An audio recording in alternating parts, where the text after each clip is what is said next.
He was the right-hand man of El Chapo, one of the founders of the Sinaloa cartel, and a man who lost his family in one of the most savage, heart-wrenching incidents in the history of Mexican drug crime. This man is Hector Luis Palma Salazar, nicknamed El Guero. Don't forget to like, subscribe, comment, and hit that notification bell to support the channel. Ladies and gentlemen, let's get right in. Palma was born into a poor family based in Noria de Abajo in Mocorito, Sinaloa.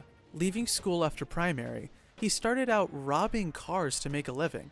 Not much else is known about his early days, but as he made a name for himself in the underworld of Sinaloan crime, he caught the attention of ex-policeman Miguel Angel Felix Gallardo. Felix was the notorious boss of the Guadalajara cartel, at the time the biggest smuggler of weed and cocaine into the US. Palma quickly moved up the ranks, going from sicario to a high-flying drug smuggler, overseeing shipments through Sonora. Also enjoying a newfound fortune in the drug trade was his partner Eduardo El Lobito Retamosa.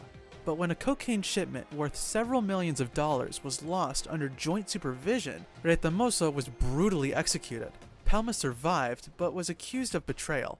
The Arellano Felix brothers, Benjamin y Ramon, were especially critical, nor were they comfortable with Palma's rapid rise to power. As cousins to Miguel Angel Felix, they tried to convince the Mexican godfather to give Palma less power, but Miguel Angel respected Palma and saw him as a useful ally.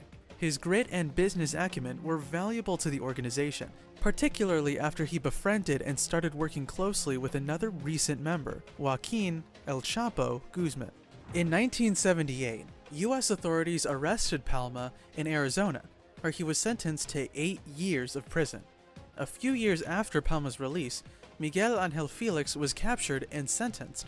Although he blamed a corrupt policeman who turned on him, widespread rumors circulated that Guzman and Palma had betrayed their leader. This was corroborated by two having ordered the killings of the Godfather's top lieutenants and lawyers, although this might have been self-defense in the face of rumors of their betrayal. Either way, a violent drug war broke out in 1989 between Palma and Guzman on one side and the Arellano Felix brothers on the other. Executions, bombs, kidnappings, and beheadings began to terrorize the north of Mexico in a dispute that was as much as personal as territorial. See, both sides were fighting for control over Sonora, a strategic border city in the US, which was overseen by Palma and Guzman before the breakup of the Guadalajara cartel.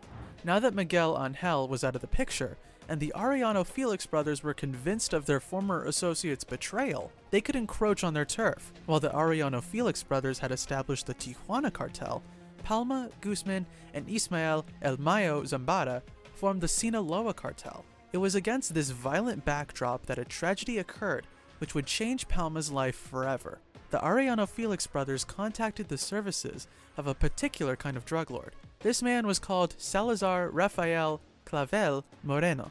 Clavel was a ladies' man, a dashing Venezuelan with a dreamy smile and an uncanny way with words. A former associate of Palma, Clavel was first hired to seduce Palma's sister. This didn't go exactly to plan, but it did allow Clavel to infiltrate family circles of Sinaloa's criminal underworld. His next target? Palma's wife, Guadalupe Lieja. Despite a life of immeasurable wealth and luxury, Guadalupe wasn't happy in her marriage. As you could expect from a high-ranking drug lord, Palma wasn't around and spent his weeks overseeing shipments, flying in private jets, and bribing officials. Guadalupe had to raise their 2 children on her own. When Clavel seduced her and put her on that pedestal, she fell head over heels for him. After several weeks of tiptoeing and fiery passion, she was enamored to such a point that she abandoned her husband and fled with Clavel to Oakland, San Francisco. Clavel also convinced her to take $7 million from one of Palma's bank accounts in San Diego. When Palma found out about this, he flew into a mad rage, allegedly destroying everything in the house where he was staying at the time. Little did he know that things would get worse. In a San Francisco hotel, Clavel would finally reveal his true colors. Without an inkling of humanity, he executed and decapitated the woman he had seduced and eloped with. Guadalupe's severed head, forced inside a metal cooler, was sent to Palma. Her body was never recovered. 2 weeks later, Clavel took Palma's 2 children, Natalia and Hector, to San Cristobal, Venezuela, near the Colombian border. He stopped at Concordia Bridge, commonly dubbed the Viaduct. There, the children, aged 4 and 5, were thrown off, falling 500 feet to their deaths. Clavel filmed the heartless murder and sent the tapes to Palma. One cannot even begin to imagine Palma's suffering. No man, no matter what crimes he commits, should ever have to endure the sight of his wife's decapitated head, nor such a horrendous fate for his children. He was a broken man after that, never the same again. To soothe his grief, he built a mausoleum for his family in the Pantheon Gardens of Humaya, Culiacan, paying under $500,000. He commissioned paintings of his wife and children ringed with angels. Their serene faces look down on the spot where Palma will one day be laid to rest as well. But after time to grieve, it was his rage that gave him fuel.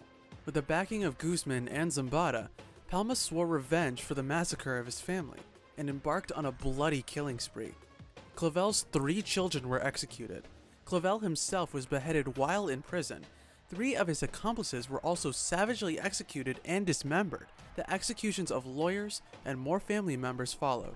On November 8, 1992, a pitiless 8-minute shooting at Christine Disco in Puerto Vallarta also claimed 6 lives. A large commando of the Sinaloa cartel had stormed the premises and had fired over 1,000 rounds at Felix Arellano members. Crime bosses Francisco Javier and Ramon, however, were in the bathroom and allegedly managed to escape through an air conditioning duct. High-profile victims of the bloody feud also included Cardinal Juan Jesus Posados Ocampo, killed in a shootout at Guadalajara Airport in May 1993, as well as popular human rights activist Norma Corona. The war would go on for several years, ending in a Pyrrhic victory for the Sinaloans after the assassination of Ramon Arellano Felix and the arrest of Benjamin. The Sinaloa cartel emerged as the dominant drug organization in Mexico, and Palma made it out richer and more powerful than ever before. After El Chapo's 1993 arrest, Palma assumed unprecedented levels of authority, alongside fellow drug lord Ismael Zambada. During these more stable years, Palma epitomized the lifestyle of a flaunting crime boss. He dressed lavishly with gold chains and snakeskin boots. Wherever he went, he was accompanied by 7 sicarios and 33 heavily armed members of the Federal Judicial Police, serving as bodyguards. He spent heavily on bribes to Guadalajara police. Most famous of all, he carried a Colt 38 handgun bejeweled with diamonds and emeralds and plated with gold. Such an ostentatious weapon would contribute to his downfall. In 1995, Palma was on his way to a wedding in Toluca when his private jet went off course and crashed due to low fuel. Palma emerged from the wreck to find himself in a field of Nayarit, a mountainous area in the west of Mexico. Consumed with rage, he executed the pilot and co-pilot before stuffing their bodies into sleeping bags. He managed to find a nearby hideout, but on June 22, 1995, he was identified thanks to his Colt 38 and was finally captured. Palma was taken to Puente Grande prison, where Guzman was also interned. In 2007, he was extradited to the US and incarcerated the following year, first in Phoenix, then in Colorado, at the ADX Florence, the country's most secure and fortified prison, also known as the Alcatraz of the Rockies. He was confined 23 hours a day, with just 1 hour to see the sunlight through a roof window. He was liberated in June 2016 on good behavior, even though his release was scheduled for 2024. At this point, he was 56 years old, with bad vision, a hernia, missing teeth, and bruises. Details of Palma's whereabouts and activities are unclear, but he is now a free man. We hope you enjoyed the video. Don't forget to show your support and share your thoughts on the big question. Do you think El Guero Palma is worth the hype?